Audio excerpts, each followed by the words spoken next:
everybody, what time is it? What time is it? It's CampTen time. Time to let your light shine.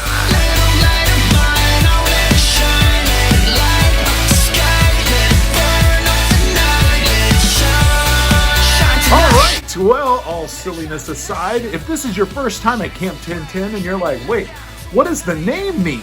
Well, the name actually comes from John 10:10, where we want kids to know that Jesus came to give life, and that life more abundantly. We want kids to know that there is life in Christ. This year, our theme is our identity.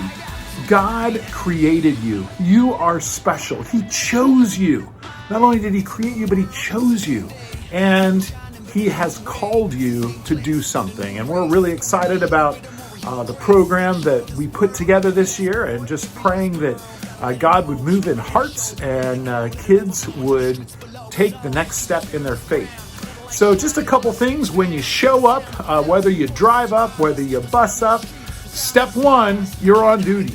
And what's going to happen is there is a process where students will find out what cabin they're in, and it's your responsibility to assist them getting their luggage inside the cabin, and not picking a bunk bed. That will happen after lunch, and then getting them to registration in the tabernacle. Once they're in the tabernacle, your duty is temporarily on pause, although we don't want kids going in and out of the tabernacle, so you might keep an eye on that.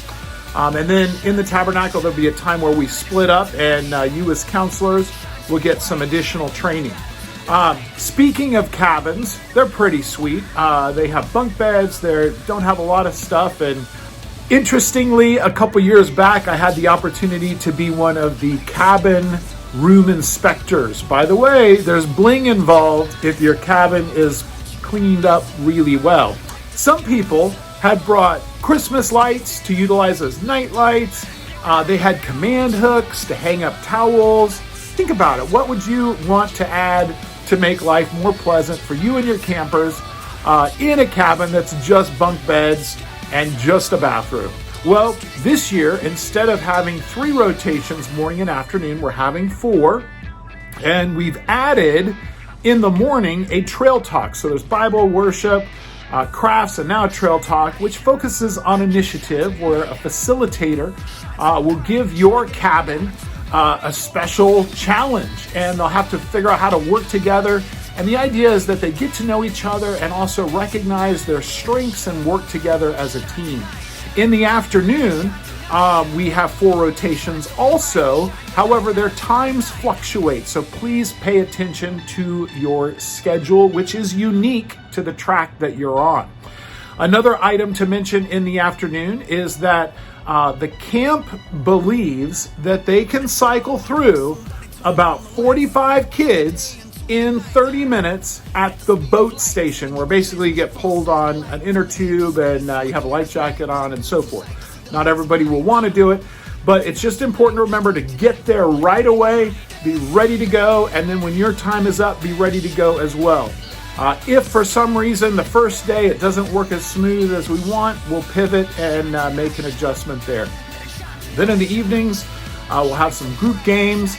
We'll have a time where we have a speaker, and this year's speaker, a gentleman from my church, has an incredible story. And interestingly, as a young person in elementary, a family member was really sick, and so every day after school, he would go to the hospital, and he didn't really know anything about God. And went to a public school, and basically he decided, you know what, I don't have any friends. I'm lonely here at the hospital. It's really depressing. I'm going to bring home the class roster and just call kids in my class and find a friend. Well, he got to the M's, and he met a friend named David. And turns out David was a Christian. David's dad was an elder. And David's dad really ministered to our speaker. And as a result, he responded to Christ. He grew up. He actually got involved in the church, went to ACU, became a preacher out in Louisiana. Then, due to some health issues, pivoted again. And it's a really incredible story. So we'll see what we learn along those lines. But know that we're talking about identity. Our life's journey has a purpose, and God has a purpose for you, and He made you just the way you are to make a difference in this world. My prayer for you is that you would even start now praying for the students, the other counselors that you'll be working with. Please note there's no official lead counselor and secondary counselor. It's all a team effort. There is not scheduled break times. However, we have at least 3 counselors. We're trying to get 4 in every cabin, which means that 2 counselors always need to be with the kids. 1 can take a break. However, it's nicer if 2 take a break, and then that way there's kind of a team. You wouldn't want to be by yourself in a cabin.